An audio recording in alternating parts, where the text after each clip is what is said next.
उत्तर प्रदेश में पुलिस विभाग में लगभग 60,000 पदों पर भर्ती का विज्ञापन जारी किया गया है, जो कि मामला कोर्ट पहुंच चुका है एज रिलैक्सेशन को लेकर के। आपको ज्ञात होगा 2018 में अंतिम बार पुलिस विभाग में भर्ती हुई थी। उसके बाद से 5 सालों से कोई भी भर्ती का विज्ञापन जारी नहीं हुआ। इन 5 सालों में बहुत सारे ऐसे कैंडिडेट हैं कि जब 2018 में नोटिफिकेशन जारी हुआ तो वह मिनिमम एज से भी उनकी एज कम थी, और अब 5 साल बाद जब नोटिफिकेशन जारी हुआ तो ओवर एज हो चुके हैं। इन सबको लेकर के अभ्यर्थियों ने कोर्ट का दरवाजा खटखटाया है कि आयु में छूट मिलनी चाहिए। 5 सालों से भर्ती नहीं आई और अभ्यर्थी ओवर एज हो गए।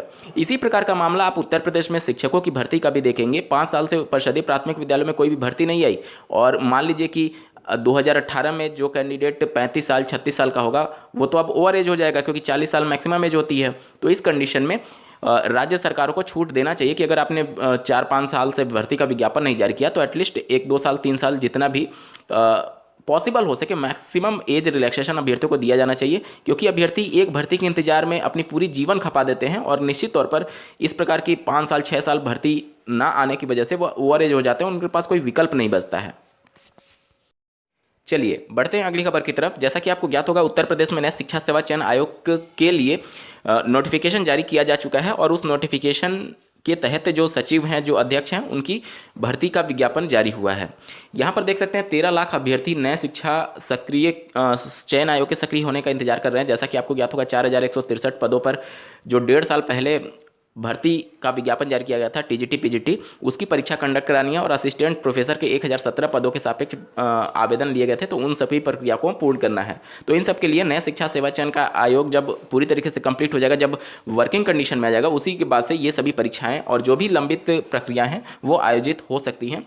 इन सब को लेकर के निश्चित तौर पर जो बीएड कैंडिडेट हैं 2022 अगस्त में आवेदन लिए गए थे, उन सबको नए शिक्षा सेवा चयन आयोग के माध्यम से जल्द ही परीक्षा के संदर्भ में उनको इंतजार होगा सूचना के लिए, क्योंकि बीएड अभ्यर्थियों को परिषदीय प्राथमिक विद्यालयों से बाहर किया गया है, तो निश्चित तौर पर अब उनके पास टीजीटी पीजीटी और अपर प्राइमरी की ही वैकेंसी बचती है। यहाँ पर राज्य सरकार पर अभ्यर्थियों को ज्ञापन दे करके और ये सभी चीज़ें करके अपर प्राइमरी की भी वैकेंसी निकालने के लिए जोर डालना चाहिए, क्योंकि 2013 में अंतिम बार अपर प्राइमरी की वैकेंसी आई थी गणित और विज्ञान विषय के लिए 29,000 समथिंग। उसके बाद से आप देखेंगे तो इन 10 सालों में बहुत सारे टीचर्स जो हैं वो रिटायर जरूर हुए होंगे। तो यहाँ पर अगर आप नियमावली देखेंगे उत्तर प्रदेश की, तो उसमें 50% आपका प्रमोशन से भरने के लिए कहा गया और 50% सीटों पर सीधी भर्ती करने के लिए कहा गया है। तो एटलीस्ट जो 50% सीधी भर्ती के लिए, और हमारे पास हजारों की संख्या में जब पद खाली हैं, तो उस पर राज्य सरकार को ज्ञापन देना चाहिए अभ्यर्थियों को कि जल्द से जल्द इस पर भर्ती का विज्ञापन जारी किया जाए, क्योंकि 10 साल बहुत ज़्यादा हो जाते हैं कोई भी भर्ती ना आना। और अब बीएड चूंकि माननीय सुप्रीम कोर्ट ने क्लियर कर दिया है, तो उनके लिए प्राइमरी का विकल्प तो बचा नहीं है, अपर प्राइमरी टीजीटी पीजीटी का बचा हुआ है। तो बीएड अभ्यर्थियों को अब कोशिश करनी चाहिए अपर प्राइमरी के लिए, टीजीटी के लिए, पीजीटी के लिए, कि जितना ज़्यादा से ज़्यादा उनको मौके मिले।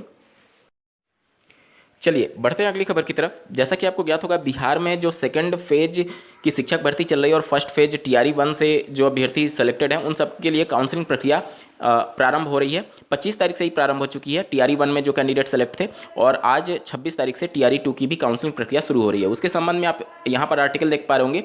2 माह के अंदर स्कूलों में दूसरी बार मिलेगी बड़ी संख्या में शिक्षक। जनवरी के दूसरे सप्ताह तक योगदान करने की तैयारी। पहले चरण में 1,20,000 अभ्यर्थी चयन हुए थे।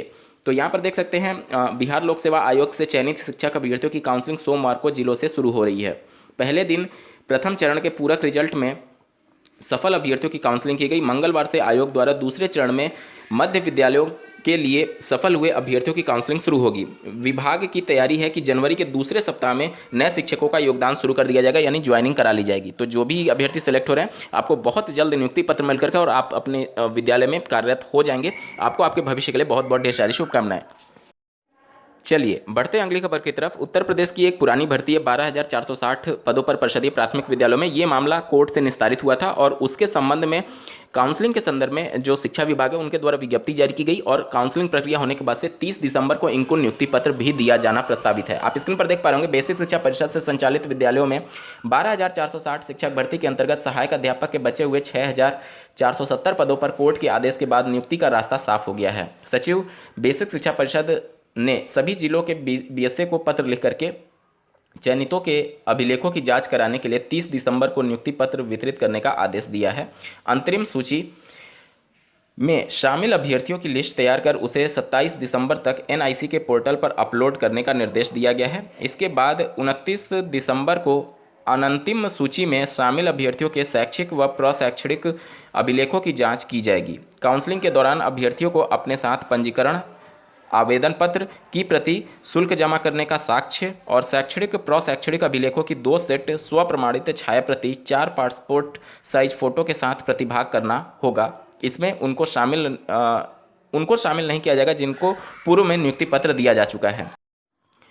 उत्तर प्रदेश में डीएलएड के जो स्क्रूटनी का रिजल्ट है, उन अभ्यर्थियों के लिए एक अच्छी खबर है। स्क्रूटनी का रिजल्ट जारी कर दिया गया है। आप स्क्रीन पर देख पा रहे डीएलएड परीक्षा की स्क्रूटनी का परिणाम हुआ जारी। डीएलएड 2 वर्षीय पाठ्यक्रम के परीक्षा वर्ष 2023 का स्क्रूटनी का परिणाम सोमवार को जारी कर दिया गया है। इसके अलावा परीक्षा नियामक प्राधिकारी कार्यालय की तरफ से बीटीसी डीएलएड प्रशिक्षण के अलग अलग वर्षों के सेमेस्टर परीक्षा का परिणाम भी जारी कर दिया गया है। तो आप देख सकते हैं इनकी ऑफिशियल वेबसाइट पर जाकर के btcexam.in पर जाकर के आप अपने स्क्रूटनी का रिजल्ट देख सकते हैं। और एग्ज़ाम शेड्यूल की बात की जाए तो अभी तक ऑफिशियली पीएनपी ने एग्ज़ाम शेड्यूल जारी नहीं किया है। बहुत सारे फेक एक तरीके से exam schedule time table viral हो रहे हैं, लेकिन अभी तक ऑफिशियली पीएनपी ने सेकंड सेमेस्टर और फोर्थ सेमेस्टर के संदर्भ में ऑफिशियली अनाउंसमेंट नहीं किया है। आवेदन लिए जा चुके हैं। परीक्षा दिसंबर लास्ट वीक में पहले ही प्रस्तावित है, लेकिन ऑफिशियली अभी तक डेट अनाउंस नहीं किया गया है। आपको आपकी परीक्षा के लिए बहुत बहुत ढेर सारी शुभकामनाएं। इस वीडियो को देखने के लिए आपका बहुत बहुत धन्यवाद। भगवान करे आपका दिन शुभ हो।